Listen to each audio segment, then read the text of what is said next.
दो। चालू करें? उसको मत देखो, उधर मत देखो, यहाँ पे देखो। देखो आज रिएक्शन मैकेनिज्म का लास्ट टॉपिक पढ़ने वाले अपन लोग। कहां तक हो गया है? कहां तक हुआ था?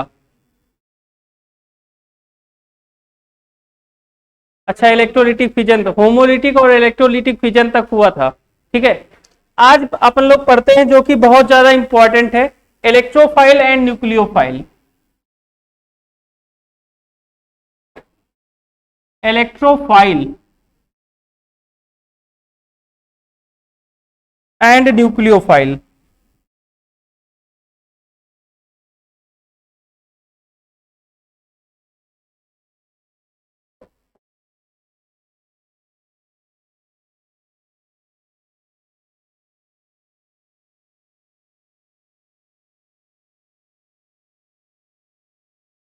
ये समझते हैं पहले, ठीक है। Electrophile and nucleophile. देखो इलेक्ट्रोफाइल होता है क्या? फाइल मींस ये समझो आप लविंग या अट्रैक्शन। फाइल्स मींस क्या? लविंग और अट्रैक्शन। फाइल कहीं पे भी हो केमिस्ट्री में तो इसका मींस क्या होगा? अट्रैक्शन और लविंग। अट्रैक्शन और क्या बोल देंगे?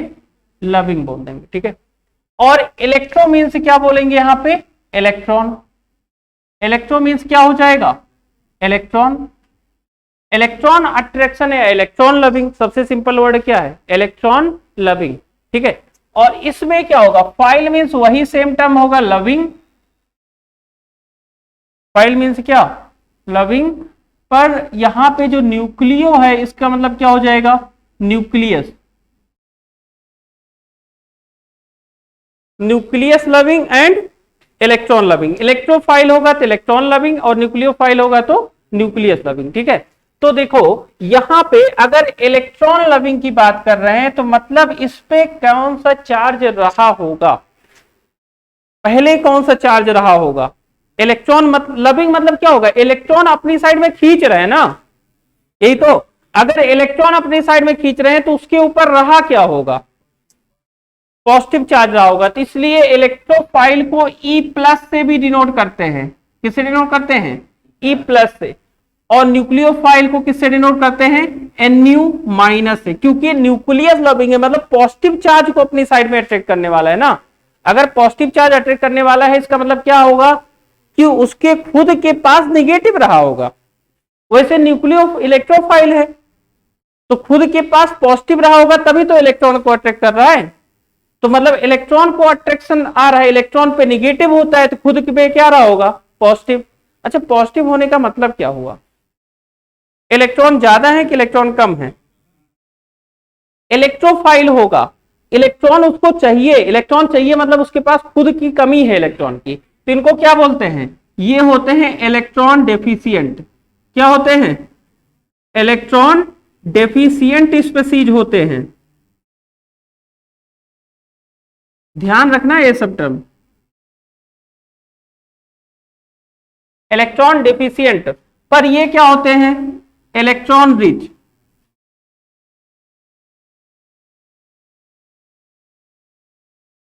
अगर इनमें इलेक्ट्रॉन की कमी है तो इस पे इलेक्ट्रॉन होंगे, क्योंकि ये न्यूक्लियस लविंग है।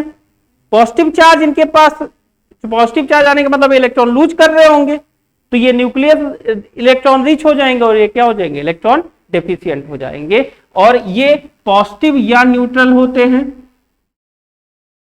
पॉजिटिव या न्यूट्रल होते हैं। ये निगेटिव या न्यूट्रल होते हैं। ध्यान देखना ये सब चीजें। ये पॉजिटिव या न्यूट्रल होते हैं, ये निगेटिव। अच्छा, पॉजिटिव में जैसे आप ले सकते हो, एक एग्जांपल बताओ। H प्लस हो गया, एक सिंपल सा। न्यूट्रल में यहां पे हमने लिखा AlCl3। ध्यान से देखना, कुछ मतलब होगा। यहां पे जैसे हमने न्यूक्लियोफाइल लिख दिया NO2 माइनस Cl माइनस, और न्यूट्रल में लिखा है,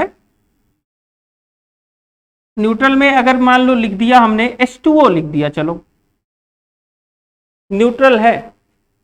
पॉजिटिव तो चलो चार्ज देखे तो समझ में आ गया, इलेक्ट्रोफाइल है, पॉजिटिव चार्ज है तो इलेक्ट्रोफाइल है, निगेटिव चार्ज है तो न्यूक्लियोफाइल है। लेकिन न्यूट्रल को कैसे पहचानेंगे?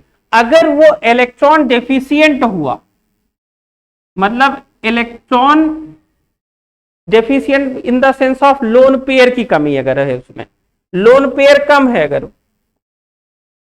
अगर लोन पेयर नहीं है तो उसको क्या बोलेंगे?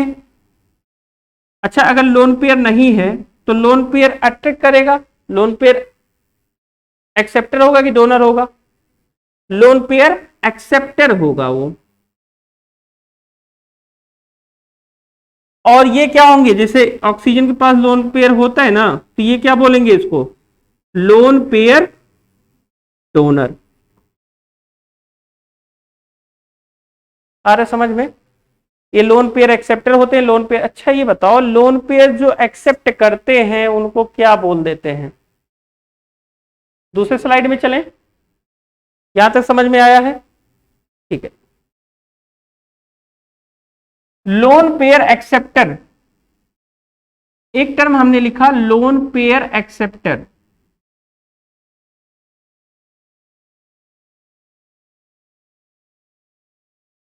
और सेकेंड टर्म लिखते हैं लोन पेयर डोनर।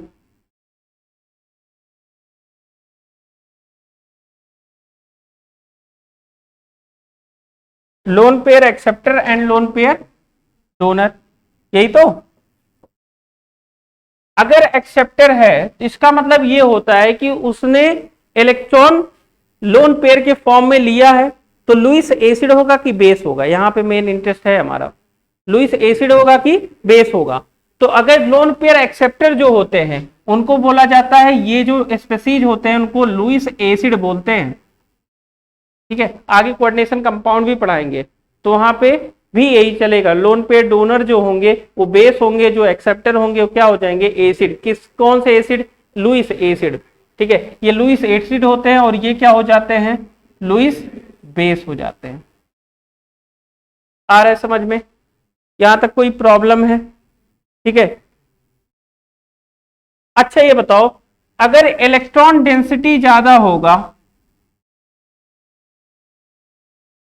किसमें इलेक्ट्रॉन डेंसिटी ज्यादा होगा? पहले इसमें इलेक्ट्रोफिलिक में कि न्यूक्लियोफिलिक में?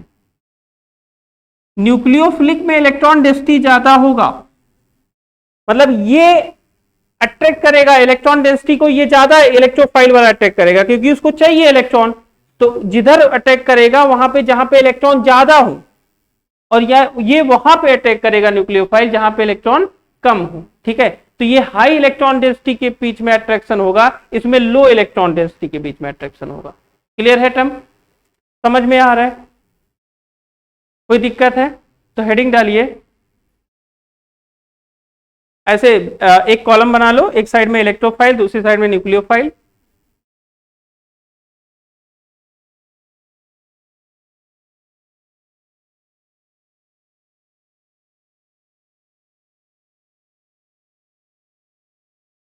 पहला पॉइंट लिखिए, इलेक्ट्रॉन लविंग इलेक्ट्रोफाइल में।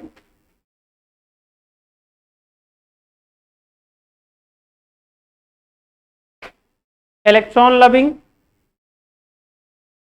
और न्यूक्लियोफाइल में nucleus loving. Nucleus loving. Second point लिखिए, ऑक्टेट इनकम्प्लीट। सही बोल रहे हैं टर्म?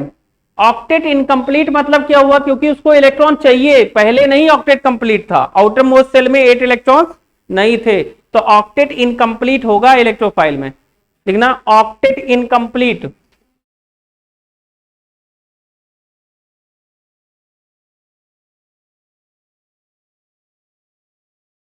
और यहां पे हो जाएगा ऑक्टेट कंप्लीट।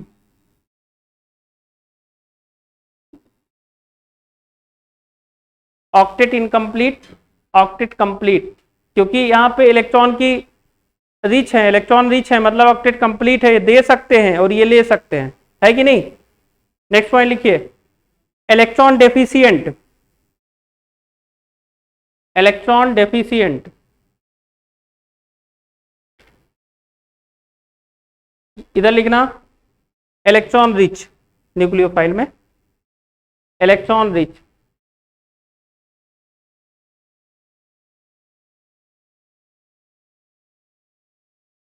नेक्स्ट पॉइंट लिखना पॉजिटिव चार्ज, पॉजिटिव चार्ज में एक एग्जांपल H प्लस ले लो,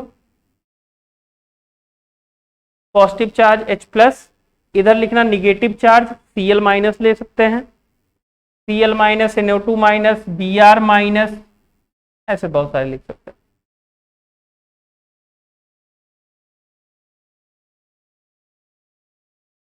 यहां पे लिखिए न्यूट्रल, न्यूट्रल में कौन कौन से एग्जांपल देख सकते हैं, AlCl3 दे सकते हैं, BF3 दे सकते हैं, AlCl3 BF3। और यहां पे न्यूट्रल में H2O लिख सकते हैं, और दूसरा एग्जांपल NH3 भी लिख सकते हैं, H2O या NH3। अमोनिया होता है ना, एक सिंगल लोन पेयर होता है ना इसके पास, वैसे शेप क्या होता है इसका, NH3 का शेप क्या होता है, पिरामिडल शेप आता था 107 डिग्री। हाइब्रिडाइजेशन क्या होगा, एमाइन जब पढ़ाएंगे तो NH3 से ही स्टार्ट करेंगे। क्या आता है,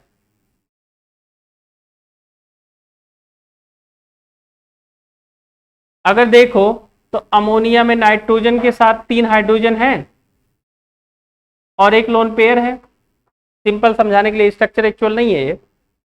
तो यहां पे देखो 1 lone pair condition plus 3 bond pair condition, यही तो बन रहा है। स्टेरिक नंबर कितना आ गया 4, और 4 नंबर मिलके क्या बना देता है, हाइब्रिडेशन क्या आता, और पिरामिडल शेप होगा, sp3 हाइब्रिडेशन पिरामिडल शेप। वैसे sp3 पे टेट्राहेड्रल भी बनता है, लेकिन लोन पेयर की वजह से क्या आ गया यहाँ पे डिस्टॉर्शन, और डिस्टॉर्शन की वजह से जो शेप आता है वो पिरामिडल हो जाता है। क्लियर है यहाँ पे, ओके। नेक्स्ट पॉइंट लिखिए इलेक्ट्रोफाइल में act as Lewis base, Lewis acid, acid है ना, act as Lewis acid,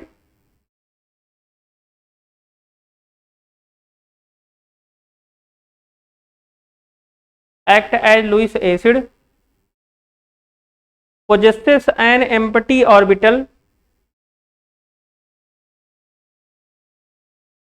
possesses an empty orbital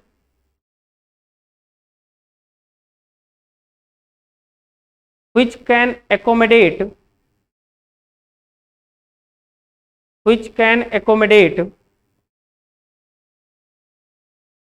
an electron pair, which can accommodate an electron pair। Nucleophile में लिखिए act as Lewis base, possesses an electron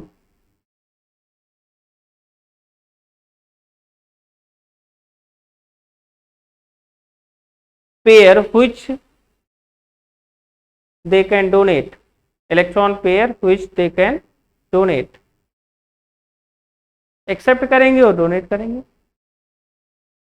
electrophile में लिखना attract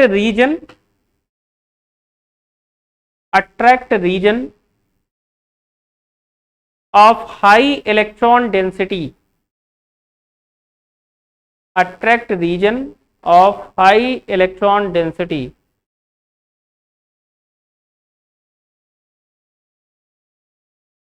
इसमें लिखना attract reason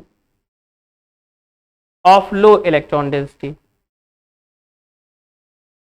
attract region of low electron density.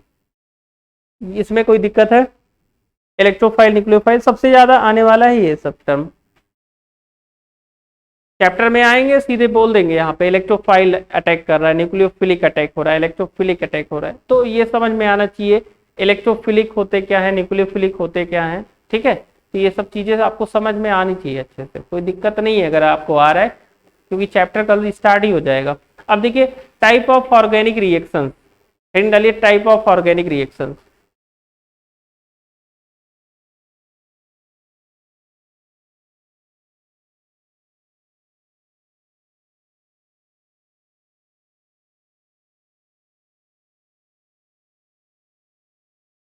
Type of organic reactions में पहला type देखते हैं सब्स्टिट्यूशन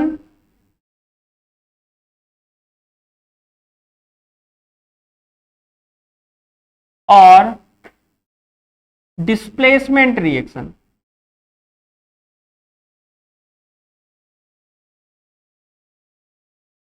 सब्स्टिट्यूशन और डिस्प्लेसमेंट रिएक्शन।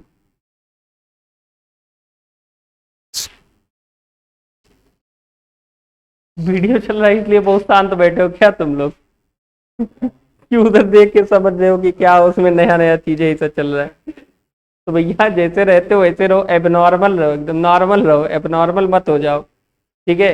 उसका कोई मतलब नहीं है, उसको चलने दो जैसे वो चल रहा होगा। पता चला एकदम शांत बैठे हो, कुछ नहीं, अरे बोल देंगे तो आवाज आ जाएगी, ऐसा कुछ नहीं है।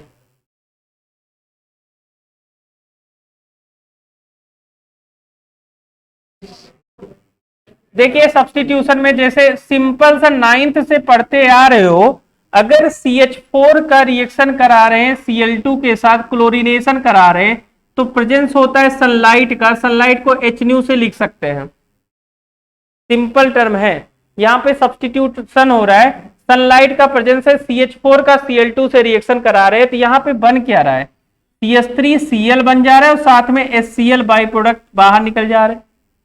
तो सब्स्टिट्यूट ही तो हो रहा है, एक के प्लेस में दूसरा आ जा रहा है, इसलिए इसको क्या बोलते हैं, सब्स्टिट्यूशन और डिस्प्लेसमेंट। यहां पे हाइड्रोजन डिस्प्लेस हो गया क्लोरीन के साथ। जैसे मान लो हमने रिएक्शन लिखा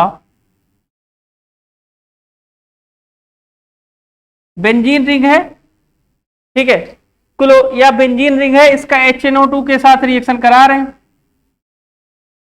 नाइट्रस एसिड के साथ, ठीक है। तो यहां पे प्रेजेंस ले रहे हैं कंसंट्रेट H2SO4 का, जब चैप्टर में आएंगे तो मैकेनिज्म बताएंगे कैसे हो रहा है। कंसंट्रेट H2SO4 की प्रेजेंस में NO2 रिएक्ट कर रहा है, तो क्या फॉर्मेशन हो जा रहा है, यहां पे फॉर्मेशन हो जा रहा है नाइट्रोबेंजीन का। तो ये भी तो यहां पे हाइड्रोजन रहा होगा ना, और एक हाइड्रोजन को क्या निकाल दिया, एक NO2 ने, तो यहां पे नाइट्रोबेंजीन का फॉर्मेशन हो गया, है कि नहीं? नाम तो समझ में आ रहे ना भैया। तीसरा मान लो बेंजीन है, इसका क्लोरीनेशन करा रहे, Cl2 के साथ रिएक्शन करा रहे, प्रेजेंस है AlCl3 का, प्रेजेंस किसका ले रहे हैं, AlCl3 का, तो फॉर्मेशन क्या हो जाएगा, क्लोरो बेंजीन का, यहां पे Cl आ जाएगा, क्लोरोबेंजीन का फॉर्मेशन। तो यहां पे क्या हो रहा है, हाइड्रोजन के प्लेस पे दूसरा हमारा अटैकिंग रिएजेंट जो है अटैक कर रहा है, रिप्लेस कर दे रहा है। तो पहला जो टाइप मिलेगा आपको किस तरह का मिलेगा, डिस्प्लेसमेंट रिएक्शन मिलेंगे, या तो सब्स्टिट्यूशन रिएक्शन होगा। सब्स्टिट्यूशन हम बात करेंगे, डिस्प्लेसमेंट की बात नहीं करेंगे। पहला जो ऑर्गेनिक टाइप होता है वो डिस्प्लेसमेंट की बात करेंगे, ठीक है। AlCl3 ले सकते थे या यहाँ पे FeCl3 ले सकते थे, दोनों में से कुछ भी आप ले लीजिए। तो पहला ये हो जाएगा आपका, तो लिखिए हेडिंग डालिए सब्स्टिट्यूशन और डिस्प्लेसमेंट रिएक्शन।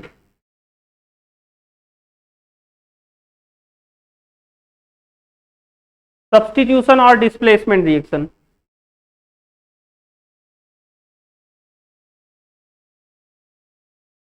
और ये लिख लो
नेक्स्ट चले। दूसरा देखिए एडिशन रिएक्शन।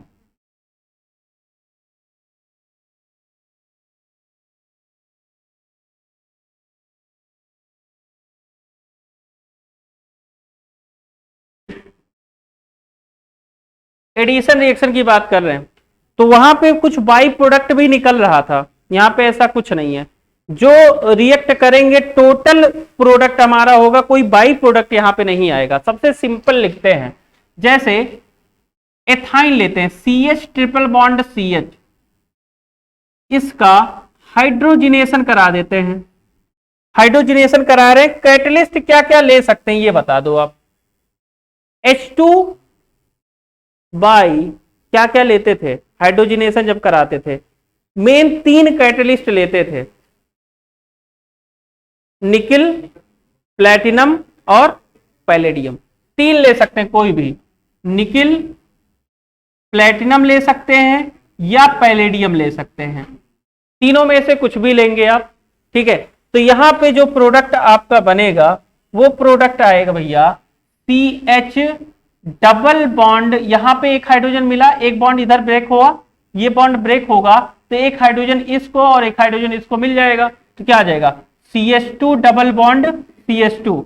फिर उसके बाद फिर से हाइड्रोजिनेशन करा देंगे तो फॉर्मेशन क्या हो जाएगा CH3 single bond CH3। Direct लिख देते तब भी कोई दिक्कत नहीं था, बस हाइड्रोजन को यहां एरो के ऊपर लिखना पड़ता। अगर एरो के ऊपर है तो उसको क्या बोला जाता है, वो एक्सेस में है। ठीक है, इसी चीज को इस तरह भी लिख सकते थे। तो यहां से इथाइन से क्या बन जाएगा आपका इथेन, मतलब अनसेचुरेटेड हाइड्रोकार्बन से सेचुरेटेड हाइड्रोकार्बन का फॉर्मेशन हो जाता है। एक तो ये है। दूसरा, अगर आपने इस तरह लिखा रिएक्शन एक CH3 CH double bond CH2, इसका एडिशन करा रहे HBr के साथ और एरो के ऊपर कुछ भी नहीं है, एरो के ऊपर कुछ भी नहीं है, तो प्रोडक्ट क्या आएगा ये बता दो आप। प्रोडक्ट आएगा क्या और कौन सा रूल लगेगा, कौन सा रूल लगेगा, मार्कोनिकॉफ रूल लगेगा। बहुत सही, यहां पे MK रूल लगेगा। जब एरो के ऊपर कुछ नहीं है तो Br वहां पे निगेटिव पार्ट ये है भैया, Br माइनस है और ये क्या है H प्लस। निगेटिव पार्ट कहां अटैक करेगा, वहां अटैक करेगा जिसके पास कम हाइड्रोजन है। तो प्रोडक्ट यहां पे क्या मिलेगा आपको CH3 CHBr और फिर क्या बन जाएगा CH3, यही तो प्रोडक्ट आएगा हमारा। अच्छा, अगर मान लो इस तरह हमारा प्रोडक्ट होता CH3, रिएक्टेंट हम कुछ दूसरा लिख रहे हैं CH डबल बॉन्ड CH2, इस बार HBr के साथ ही एडिशन करा रहे हैं, लेकिन यहां पे एरो के ऊपर हमने लिख दिया, एरो के ऊपर भैया लिख दिया हमने परऑक्साइड, एरो के ऊपर लिख दिया परऑक्साइड। तो परऑक्साइड लगने का मतलब क्या हो गया, ये कौन सा रूल फॉलो करेगा, अब एंटी मार्कोनिकॉफ रूल फॉलो करेगा AM के। एंटी मार्कोनिकॉफ रूल मतलब ये हुआ कि जो ये Br माइनस है अब वो वहां अटैक करेगा जहां पे ज्यादा हाइड्रोजन है, और ज्यादा है तो वहां पे अटैक करेगा। तो प्रोडक्ट क्या बना CH3 CH2 single bond CH2 और फिर क्या आ जाएगा, आ रहा है समझ में, कोई प्रॉब्लम है नोट कर लीजिए।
नोट हो गया? आगे चलें। तो पहला क्या हमने पढ़ा था? पहला क्या था? सब्स्टिट्यूशन, और दूसरा क्या है? एडिशन, और तीसरा पढ़ने वाले हैं एलिमिनेशन।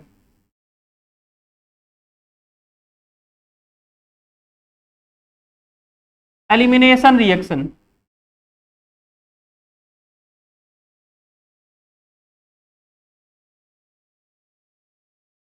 एलिमिनेशन रिएक्शन, यहां पे कुछ पार्ट रिमूव होगा, ठीक है। अब देखिए, अगर हमने रिएक्टेंट इसको इस तरह लिखा है CH3 single bond CH2 single bond CH2 और फिर लिख दिया हमने Br। एरो के ऊपर ध्यान देना, एरो के ऊपर लिख रहे हैं एल्कोहलिक KOH। एरो के ऊपर दो चीजें हो सकती हैं। अगर एक्वस KOH हुआ, KOH में अगर पानी डाला तो एडिशन हो जाएगा, ठीक है। अगर KOH में क्या डाला? पानी डाला, तो या तो बोल सकते सब्स्टिट्यूट हो जाएंगे, ठीक है। लेकिन अगर एल्कोहल दारू डाल दें, क्या हो जाएगा? यहां से रिमूव हो जाएगा, ठीक है। अगर यहां पे एल्कोहलिक KOH है, ध्यान से देखना, एक्वस और एल्कोहलिक दो चीजें होंगी यहां पे। अगर एल्कोहलिक है तो एलिमिनेशन फॉलो करेगा। देखो इस तरह कुछ लिखते हैं इसको, तीन हाइड्रोजन इसके साथ लिखते हैं, इस कार्बन के साथ कितने हाइड्रोजन अटैच हैं? 2 कार्बन हाइड्रोजन, और इसके साथ यहां पे Br लिख देते हैं, एक हाइड्रोजन इधर और एक हाइड्रोजन इधर है। देख रहे हो? समझ में आ रहा है? तो यहां पे अगर आप एल्कोहलिक KOH के साथ रिएक्शन करा रहे हैं, अगर एल्कोहलिक KOH के साथ रिएक्शन करा रहे हैं तो क्या होगा? यहां पे ये जो चीज है ना, ये निकल जाएगी, HBr यहां से एलिमिनेट हो जाएगा। तो इसको एल्कोहलिक KOH में क्या हो रहा है कि यहां से एलिमिनेशन करा रहा है, बीटा से हाइड्रोजन, देखो जिसके साथ Br अटैच है वो क्या होता है? अल्फा होता है। ये वाला जो टर्म है इसको अल्फा बोलते हैं, अल्फा कार्बन, और ये कार्बन क्या होता है? Beta carbon. बीटा से हाइड्रोजन निकल रहा है, अल्फा से कौन सा? हमारा ग्रुप निकल रहा है, ठीक है, Br निकल रहा है। तो इसको क्या बोलेंगे? देखो यहां पे HBr आप निकाल दोगे तो इसको बोलते हैं भैया बीटा एलिमिनेशन रिएक्शन। क्या नाम होता है इसका? Beta elimination reaction. तो इसका नाम भी लिख सकते हैं, इसका नाम होगा बीटा एलिमिनेशन, या एक नाम और बोल सकते हैं डीहाइड्रोहैलोजिनेशन। एक हाइड्रोजन है, दूसरा क्या है? हैलोजिनेशन, हैलोजन है, तो इसका नाम क्या हो जाएगा? डीहाइड्रोहैलोजिनेशन रिएक्शन।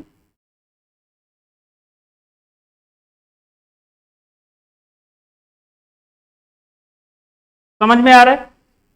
तो क्या बनेगा प्रोडक्ट? देखो दोनों रिएक्शन एक ही है, बस इसको थोड़ा सा ओपन कर दिया हमने, बॉन्ड लाइन दिखा दिया है। तो यहां पे जो प्रोडक्ट बनेगा वो आएगा CH कार्बन, एक ही हाइड्रोजन बचेगा, एक यहां से तो एलिमिनेट हो गया, नीचे वाला बचेगा, ऊपर ही लिख देते हैं, डबल बॉन्ड आएगा क्योंकि यहां से एक H और यहां से Br, तो क्या बन जाएगा? CH2। तो प्रोडक्ट डायरेक्ट लिख सकते थे CH3 CH double bond CH2, ये लिख सकते थे कि नहीं? समझ में आ रहा है? एक तो ये हो सकता है, दूसरा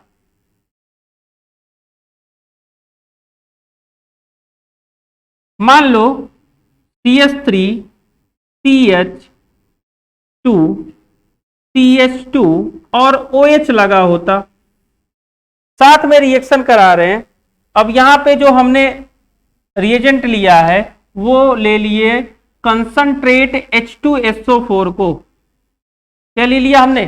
कंसंट्रेट H2SO4। और कंसंट्रेट H2SO4 का काम क्या होता है? कोई काम नहीं है, पानी निकाल देना है बस। अपने को क्या करना है?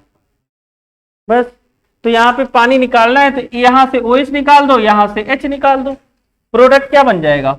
CH3 CH डबल बॉन्ड क्या आ जाएगा? CH2। मतलब यहां पे अनसेचुरेशन कंडीशन प्रोडक्ट में क्या आता है? अनसेचुरेटेड एल्कीन का फॉर्मेशन हो जाता है। मतलब एल्कीन बन जाता है, अनसैचुरेटेड हाइड्रोकार्बन बन जाता है। आ रहा है समझ में? तो यहां पे आपका प्रोडक्ट देखिए, ये भी एलिमिनेशन है। यहां पे कंसंट्रेट H2SO4 लिए थे और पहले वाले में क्या लिया है हमने, एल्कोहलिक KOH ले लिए। ठीक है, तो यहाँ पे एल्कोहलिक KOH लिए हैं तो भी डबल बॉन्ड आ रहा है, यहाँ पे HBr निकल रहा है, यहाँ पे H2O का रिमूवल हो रहा है, यहां से HBr का रिमूवल हुआ था और यहां पे क्या निकल गया, H2O निकल गया। और लास्ट होता है रीअरेंजमेंट रिएक्शन।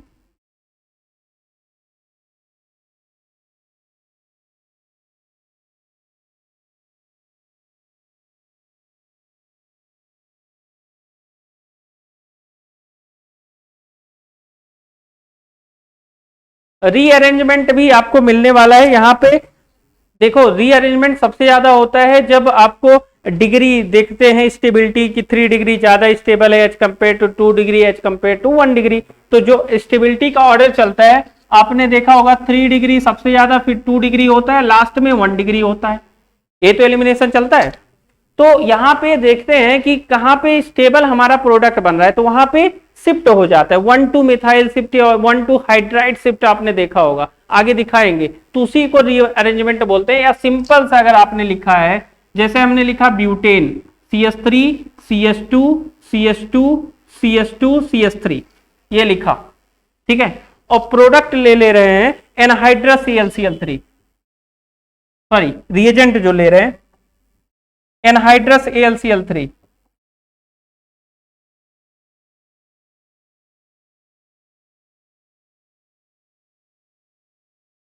अगर ये आपने रिएजेंट लिया तो यहां पे क्या हो जाता है, रीअरेंजमेंट हो जाता है। हर एक का मैकेनिज्म आगे बताएंगे जब चैप्टर स्टार्ट करेंगे। तो यहां पे हो जाता है CH3 CH और यहां पे इधर आ जाएगा CH3 और फिर क्या बन जाएगा, इधर CH3 बन जाएगा। ठीक है, सेम वही चीज है, बस यहां पे ये था नॉर्मल ब्यूटेन,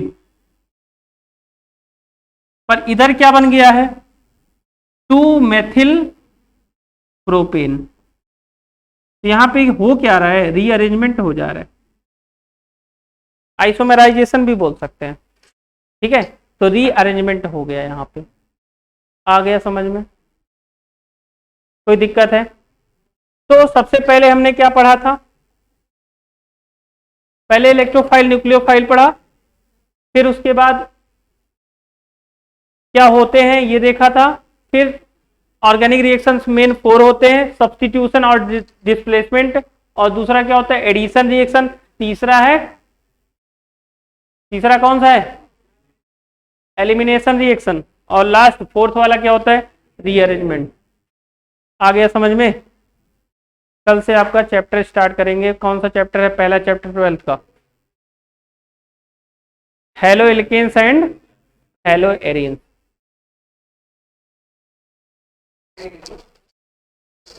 क्या लिखाएंगे यार, स्टॉप तो कर